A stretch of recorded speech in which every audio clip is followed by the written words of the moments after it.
Subscribe करिए हाई फर्स्ट डी चैनल को, बेल आइकन को प्रेस कीजिए लेटेस्ट वीडियो अपडेट सबसे पहले पाने के लिए।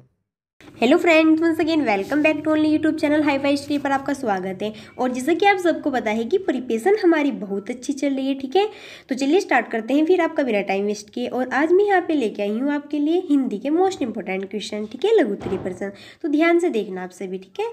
तो देखते हैं, फर्स्ट क्वेश्चन है हमारा, हिंदी भाषा की प्रचलित ध्वनियाँ कौन कौन सी है, ठीक है। देखते हैं कौन कौन सी है। तो भाषा की सबसे छोटी इकाई ध्वनि कहलाती है, ठीक है। ऑब्जेक्टिव क्वेश्चन में पूछ लिया जाता है कि भाषा की सबसे छोटी इकाई क्या कहलाती है, क्या कहलाती है, ध्वनि, ठीक है। इस ध्वनि को ही वर्ण कहा जाता है, ठीक है। फिर ध्वनि को ही क्या कहा जाता है, वर्ण कहा जाता है। फिर है वर्णों का क्रमबद्ध समूह वर्णमाला कहलाता है, ठीक है। ये भी ऑब्जेक्टिव क्वेश्चन में पूछ लिया जाता है कि वर्णों का क्रमबद्ध समूह क्या कहलाता है, क्या कहलाता है, वर्णमाला कहलाता है, ठीक है। आपको यहाँ पे सभी छोटी छोटी बातें नोट करके चलना है, ठीक है। फिर है हिंदी वर्णमाला में अर्गवत 52 वर्ण होते हैं। कितने होते हैं टोटल? 52 वर्ण होते हैं, ठीक है। जिनमें स्वर कितने होते हैं? 11 और अयोगवाह 2, व्यंजन 33, संयुक्त व्यंजन 4, दीर्घुण व्यंजन 2 होते हैं, ठीक है। चलिए फिर देखते हैं हम कौन कौन से होते हैं ये।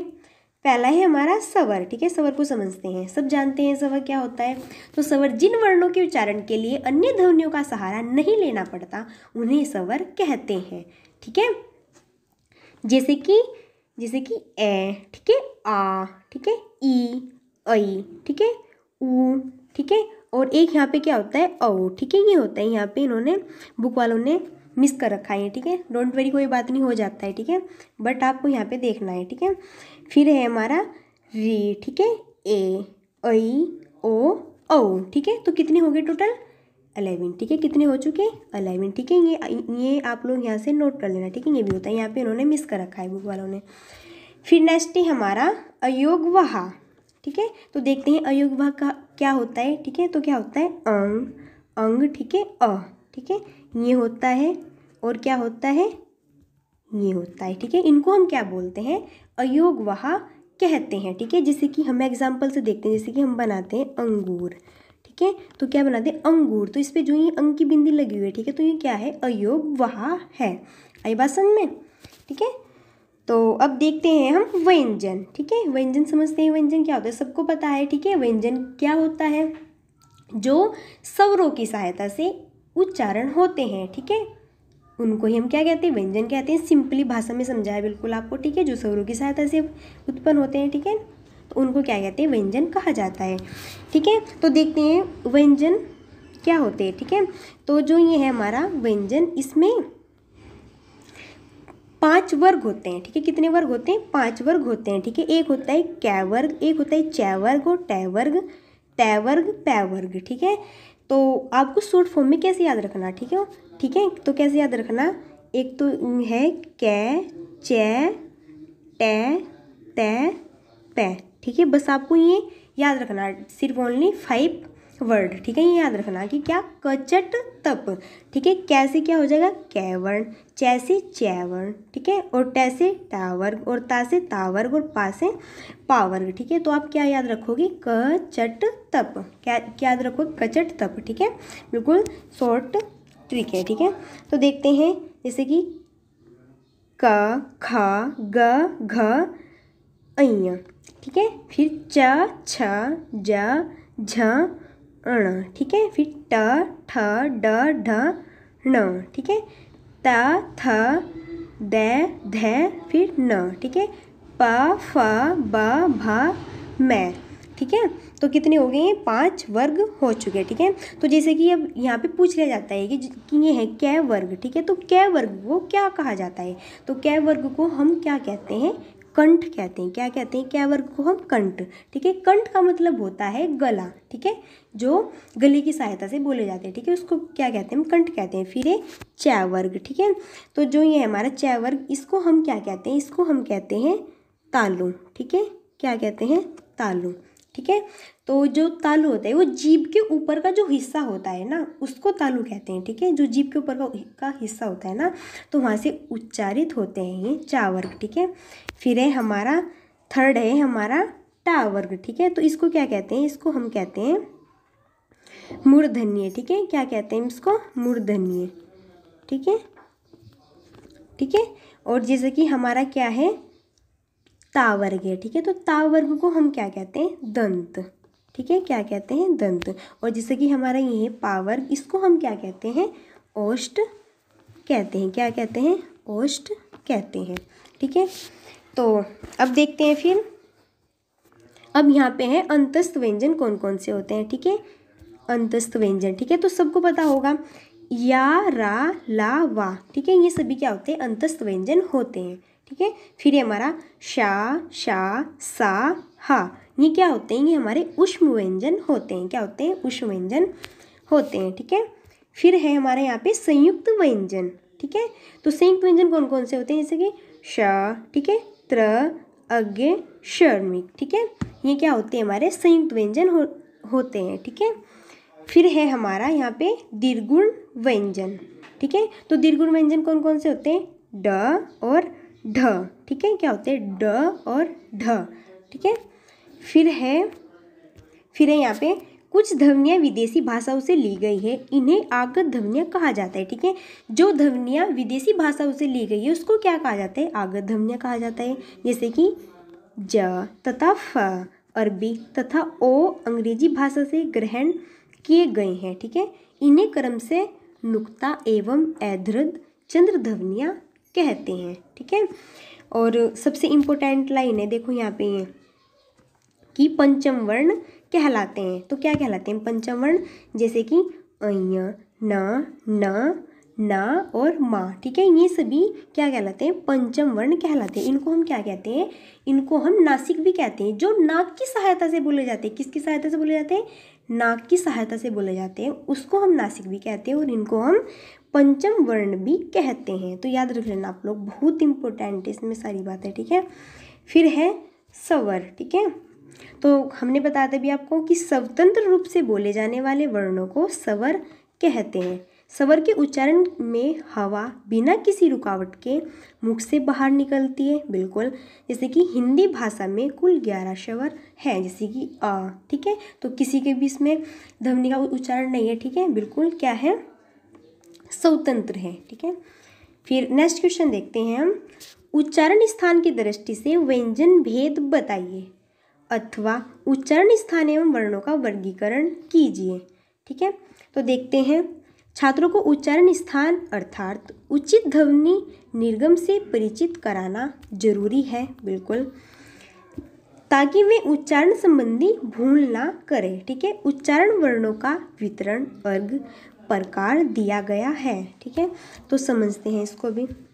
पहले क्या है, नाम, फिर इनके स्थान, ठीक है, फिर है स्वर और फिर है व्यंजन, ठीक है, ये सभी है। तो सबसे पहले जैसे मैंने आपको बताया था कंठ, तालु, मूर्धन्य, दंत्य, ठीक है, मैंने बताया था ना आपको वहाँ पे ओष्ठ। तो अब यहाँ पे देखो ये है, जैसे कि कंठ, तो कंठ को समझते हैं पहले, कंठीय, तो कंठीय से ही क्या बना हुआ है, कंठ, ठीक है। यहाँ पे कंफ्यूजन नहीं होना कि कंठीय और कंठ क्या है, ठीक है, सेम ही है। तो कंठीय से क्या बना हुआ है, कंठ, ठीक है। तो स्वर क्या होते हैं, स्वर इसमें होते हैं आ और अय, ठीक है। जैसे कि और व्यंजन होते हैं का, खा, ग, घा, ठीक है। फिर है हमारा तालव्य, ठीक है। तो तालव्य से क्या बना हुआ है, तालु बना हुआ है, ठीक है। जैसे कि ई, ऐ, ठीक है। तो इसमें क्या है, फिर देखते हैं हम व्यंजन, जैसे कि च, छ, ज, झा और या और बड़ा शा, ठीक है। कैसे याद रखोगे इसको, यश, इसको ऐसे याद रखना, ठीक है, ऐसे यश, ऐसे याद रख लेना इसको, ठीक है, कि जो तालु में है वो क्या है, यश है, ठीक है। फिर है हमारा मूर्धन्य, ठीक है। तो मूर्धन्य से क्या बना हुआ है, मूर्धा, ठीक है। तो इसमें क्या है, री, और व्यंजन क्या है इसमें, टा, ठा, डा, ढा और रश, ठीक है। इसमें क्या है, ये वाला पेट पटाशा वाला, ठीक है, तो रश, ठीक है। फिर है हमारा ओष्ठ्य, तो ओष्ठ्य से क्या बना हुआ है, ओष्ठ, ठीक है। तो स्वर कौन कौन से इसमें, उ, औ, ठीक है। और व्यंजन कौन से हैं, पा, फ, ब, भा और मा, ठीक है। फिर है हमारा अनुनासिक, ठीक है। अनुनासिक को हम क्या कहते हैं, नासिका भी कहते हैं, ठीक है। जो अनुनासिक है, अनुनासिक से ही नासिका बना है, ठीक है। तो क्या है, अंग, जैसे हमने समझाया था आपको एग्जाम्पल उधर अंगूर वाला, ठीक है। तो इसमें व्यंजन कौन कौन से होते हैं, जैसे कि अय, न, ना और मा, ठीक है। और फिर है हमारा यहाँ पे कंठ तालव्य, ठीक है। क्या है, कंठ तालव्य, तो इससे कंठ तालव्य से बना हुआ है कंठ और तालु, ठीक है। तो कौन कौन से होते हैं इसमें, स्वर इसमें होते हैं ए और ऐ, ठीक है। क्या होते हैं, ए और ऐ, ठीक है। फिर है हमारा यहाँ पे कंठयोष्ठ्य, ठीक है। क्या है, कंठयोष्ठ्य, ठीक है। तो कंठयोष्ठ्य से क्या बना हुआ है, कंठ और ओष्ठ, ठीक है, जिसमें कंठ और ओष्ठ दोनों का उच्चारण होता है, ठीक है, उसको कंठयोष्ठ कहते हैं, जैसे कि ओ, औ, ठीक है। तो आप लोग ये याद रख लेना, बहुत इंपॉर्टेंट है, ठीक है। नेक्स्ट देखते हैं फिर, स्वर मुख्यतः कितने प्रकार के होते हैं, ठीक है। तो कितने प्रकार के होते हैं स्वर, स्वर के भी प्रकार होते हैं, टाइप्स होते हैं स्वर के, ठीक है। तो कितने प्रकार के होते हैं, स्वर मुख्यतः 3 प्रकार के होते हैं, कितने होते हैं, 3 टाइप, ठीक है। देखते हैं फर्स्ट, ह्रस्व स्वर, ठीक है। तो जिन स्वरों के उच्चारण में कम समय लगता है, क्या लगता है, कम समय लगता है, उन्हें ह्रस्व स्वर कहते हैं। ये 4 है, कितने हैं ये 4, ठीक है, जैसे कि ए, ई, उ, री, ठीक है। ये क्या है, ह्रस्व स्वर है, ठीक है, जिनको बोलने में एक मात्रा का समय लगता है, ठीक है। पूछ लिया जाता है कि जिनको बोलने में एक मात्रा का समय लगता है, जिनके उच्चारण में एक मात्रा का समय लगता है, उनको क्या कहते हैं, तो उनको क्या कहते हैं, ह्रस्व स्वर कहते हैं, ठीक है। और फिर सेकंड है हमारा दीर्घ स्वर, ठीक है। तो दीर्घ स्वर उन स्वरों को कहते हैं जिन स्वरों का उच्चारण करते समय ह्रस्व स्वर की अपेक्षा अधिक समय लगता है, बिल्कुल, जैसे कि आ, ई, उ, ए, ऐ, ओ, औ, ठीक है, आदि। ये सभी क्या है, ये दीर्घ स्वर कहलाते हैं, ठीक है। और इनके उच्चारण में पूछ लिया जाता है कि जिनके उच्चारण में 2 मात्रा का समय लगता है, उनको क्या कहते हैं, तो उनको दीर्घ स्वर कहा जाता है, ठीक है। नेक्स्ट है फिर हमारा प्लुत स्वर, ठीक है। तो प्लुत स्वरों में के उच्चारण में ह्रस्व एवं दीर्घ स्वरों से 3 गुना अधिक समय लगता है, ठीक है। तो किसी को पुकारने में या नाटक के संवादों में इनका प्रयोग किया जाता है, ठीक है। प्रयोग ऐसे बिल्कुल बहुत मिस कर रखा है इन्होंने, जैसे कि क्या है, जैसे कि ओम, ठीक है, ठीक है, और आदि। आप इसको बोल कर देखना, जब आप इसको बोलोगे ना तो इसके बोलने में आपको बहुत वो लगेगा, ठीक है, बहुत वक्त लगेगा इसको बोलने में, ठीक है। और अगर हम किसी को आवाज़ लगाते हैं, कोई बंदा काफ़ी दूर पे खड़ा हो तो हम उसका आवाज़ लगा रहे हैं, ठीक है, तो आप उसको जब आवाज़ लगाओगे तो आप उसको प्लुत स्वर के माध्यम से आवाज़ लगाते हो, ठीक है। और पूछ लिया जाता है कि जिनके उच्चारण में 3 मात्रा का समय लगता है बोलने में, तो उनको हम क्या कहते हैं, 3 गुना, ठीक है, तो उनको हम क्या कहते हैं, प्लुत स्वर कहते हैं, ठीक है। नेक्स्ट क्वेश्चन देखते हैं फिर, वर्णों को लिखते समय क्या सावधानियां रखनी चाहिए, ठीक है। तो वर्णों को लिखते समय रखी जाने वाली सावधानियां, ठीक है, बहुत ईजी और बहुत ही इंपॉर्टेंट क्वेश्चन है। तो अधिकतर छात्र, अध्यापक तथा अभिभावक सभी वर्णों को ठीक प्रकार से नहीं लिख पाते। जो वर्ण ठीक प्रकार नहीं लिख पाते अथवा लिखने में गलती कर देते हैं, उनका वर्णन निम्न प्रकार है, ठीक है, जैसे कि ए, आ, ओ, औ, अंग, आ, था, धा, भा को ध्यान से देखें तो ये समस्त वर्ण ऊपर से खुले रहते हैं, ठीक है, क्या रहते हैं, खुले रहते हैं, ठीक है। जैसे कि हमने यहाँ पे लिखा ये आ, ठीक है, तो ये ऐसे होता है इनके ऊपर, ठीक है। और हम क्या बना देते हैं, हम ऐसे बना देते हैं, तो ये क्या है, ये बिल्कुल रॉन्ग है, और ये वाला क्या है, ये राइट है, ठीक है। जैसे कि छात्र इन वर्णों को लिखते समय उनके ऊपर पूरी लकीर खींच देते हैं, बिल्कुल, जैसे था के ऊपर पूरी लकीर खींचने से ये या, ठीक है, जैसे कि था है ये, ठीक है, जैसे कि क्या है, ये था है, अगर हम इसके ऊपर पूरी लकीर खींच देंगे ना ये, तो इन्होंने बोला कि ये फिर ऐसा ये किसके अकॉर्डिंग बन जाएगा, या के अकॉर्डिंग बन जाएगा, ठीक है। फिर है या तथा धा के ऊपर पूरी लकीर खींचने से घा के समान बन जाएगा, ठीक है, जैसे ये है धा, अब हमने इसके ऊपर ऐसे खींच दिया, ठीक है, ऐसे पूरी लकीर खींच दिया, ठीक है, तो ये किसके समान बन जाएगा, उन्होंने बताया कि ये घा के समान बनेगा, ठीक है। तो आप जब भी बनाओगे तो इनको ऐसे बनाना, ठीक है, ये बिल्कुल राइट है, और ये क्या है, ये रॉन्ग है, ठीक है। फिर देखते हैं नेक्स्ट यहाँ पे खा को रा वा लिखा जाता है, ठीक है। जैसे कि खा, कुछ स्टूडेंट्स क्या होते हैं कि जैसे ये है हमारा खा, ठीक है, ये वाला हमारा क्या है खा, तो इसको कैसे लिखते हैं, इसको इस प्रकार से लिखते हैं, ठीक है। बट ये क्या है, बिल्कुल गलत है, और ये क्या है, राइट है, ठीक है। ऐसे लिख के जाता है, ठीक है, जो कि पूर्ण ना रहकर शब्द बन जाता है। देखो शब्द बन जाता है, ठीक है। अगर ऐसे लिखो तो क्या बन जाएगा, रव, एक शब्द बन जाएगा, ठीक है। ये ख नहीं रहेगा, ठीक है। इसलिए ख में निचला हिस्सा एक दूसरे से मिला रहना चाहिए, बिल्कुल। फिर है घ ऊपर से बंद तथा ध ऊपर से खुला रहना चाहिए, ठीक है। जो घ ये वाला ये तो पूरा बंद होना चाहिए, और जो ये ध ये ऐसे होना चाहिए, ठीक है। समझ में आ गया। फिर नेक्स्ट है हमारा 6 को गोलाई में लिखना चाहिए, नहीं तो 6 के अंक जैसा प्रतीत होता है, ठीक है। इसको पूरा गोलाई में लिखना चाहिए, ठीक है। इसको ऐसे लिखना चाहिए, बिल्कुल ऐसे, ठीक है। कुछ क्या होते हैं ऐसे भी लिख देते हैं, ठीक है, कुछ ऐसे लिख देते हैं, ठीक है। फिर नेक्स्ट है हमारा थ के ऊपर खुला और यह ऊपर से बंद करके लिखना चाहिए। जो थ है हमारा, ये थ वाला, इसको ऊपर से क्या खुला, ठीक है, और जो यह है ये इसको बिल्कुल ऐसे ऊपर से बंद करके लिखना चाहिए। फिर नेक्स्ट है हमारा भय ऊपर से खुला तथा मैं ऊपर से बंद करके लिखना चाहिए, ठीक है। जो भय है ये इसको ऐसे लिखना चाहिए, इसके ऊपर ऐसे, और जो मैं है इसको ऐसे लिखना चाहिए, ठीक है। फिर है इसी प्रकार न, रे, ल, शा, सा, हा को भी ध्यान से लिखना चाहिए, ठीक है। फिर नेक्स्ट क्वेश्चन देखते हैं, स्वर किसे कहते हैं।